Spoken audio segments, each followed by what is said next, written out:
ఇప్పుడు రీసెంట్గా చూస్తుంటే అఫ్కోర్స్ మీరు బన్నీ గారితో సరైనోడు చేశారు. అవును.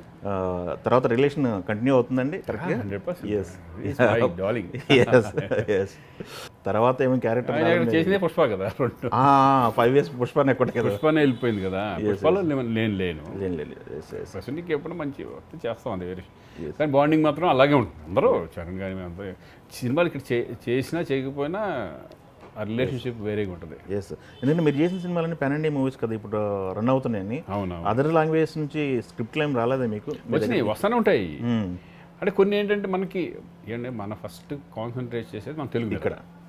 ఇంకా తెలుగే ఎక్కడికో సరిపోవట్లేదు. ఇంక మనకి వేరే లాంగ్వేజ్కి వెళ్ళిపోయి మనం చేసి అక్కడలా, ఎందుకని ఈ లాంగ్వేజ్ అక్కడ రిలీజ్ అవుతున్నాయి. అవును. మనం ఏంటంటే మనది అయిన వాడికి మనకు కొంచెం సాటిస్ఫాక్షన్ ఒకటి ఉంటుంది, మన కాన్ఫిడెన్స్ ఉంటుంది, మనకు బాగుంటుంది. ఇప్పుడు నేను వెళ్ళి మలయాళం మనం వచ్చింది, మలయాళం వద్దురా మనకు వద్దు, ఎందుకంటే లాంగ్వేజ్ ప్రాబ్లం అవుతుంది.